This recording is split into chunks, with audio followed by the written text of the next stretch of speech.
আসসালামু আলাইকুম। তখন ভিডিওটা একটু কেটে গেছে, এই জন্য বাকি ভিডিওটা আমি দিচ্ছি আপনাদেরকে।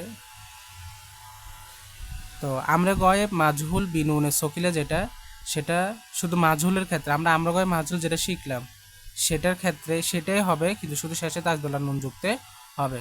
যেমন আমরা গয়ে মাজহুলকে শিখলাম লি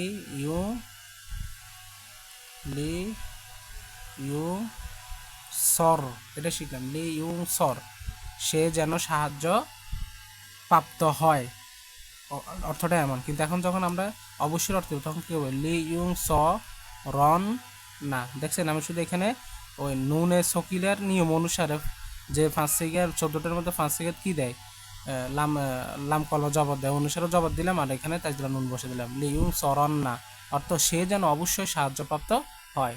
লি ইউং সরন না, সে যেন অবশ্যই সাহায্যপ্রাপ্ত হয়। তো এইভাবে লি ইউং সরন না, লি ইউং সরান্নে, লিউং সরুন্না এখানে পেশ হবে, যেহেতু এটা জমা ছিল। লিতুং সরান্না, লিতুং সরান্নে, লিউং সরনান্নে, লিউং সরনান্নে, এটার অর্থ এইভাবে হবে। অর্থ কি? এটা অর্থ হলো তারা সকল স্ত্রী যেন অবশ্যই সাহায্যপ্রাপ্ত হয়। হ্যাঁ, এভাবে। আর আমাদের যে বাকি দুটা সেটা হলো, হ্যাঁ, এটা হলো আমরে মোতাকাল্লে মারুফ বিনুনে সকিলা। এটা মাত্র আমরে যে আমরা মোতাকাল্লে মারুফ শিখলাম, তার শেষে নুন যুক্ত করে দিল। যেমন কি শিখলাম, লি আং সুর, এভাবে শিখলাম আমি যেন সাহায্য করি।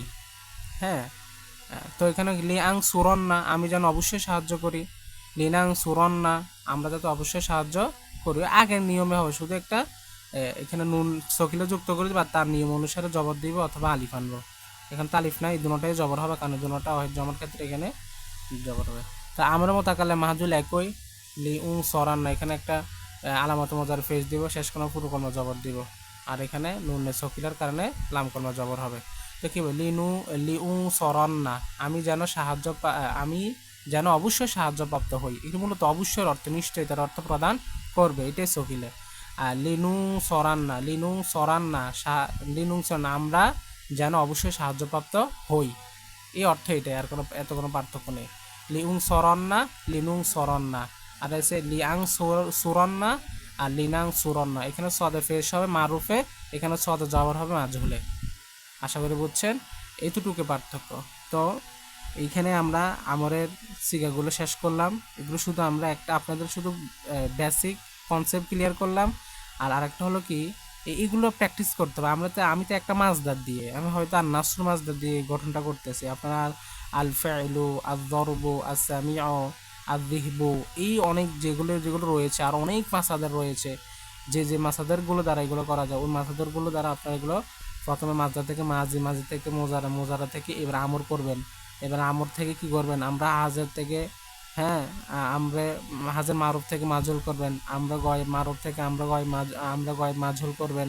তারপর আমরা মোতাকাল্লে মারুফ থেকে আমরা মোতাকাল্লে মাজহুল করবেন, একটা থেকে আরেকটা পরিবর্তন করবেন। তারপর বিনুনে থকিলা নিশ্চয়তার অর্থ করার জন্য এগুলো দিয়ে আমরা একটা করে আপনারা পরিবর্তন করবেন। নিয়ম কিন্তু একই। আমরা কোনো সময় যদি নস বা মাদ্রুস পড়তে যাই, যখন এগুলো আসবে তখন আমরা অর্থ করতে হবে। তো আশা করি বুঝছেন। আর আগামী ভিডিওতে আমি ফেলে আমর এর উপর পরিপূর্ণতা লাভের জন্য আমি কিছু বাংলা আর আরবি নিয়ে আসবো। বাংলাকে আরবি করবো, আরবিকে বাংলা করব, এই আমরের মানে ফেল আমরের টপিক হতে। তো আশা করি সে পর্যন্ত ভালো থাকবেন, সুস্থ থাকবেন। আসসালামু আলাইকুম ওয়া রাহমাতুল্লাহি ওয়া বারাকাতুহু।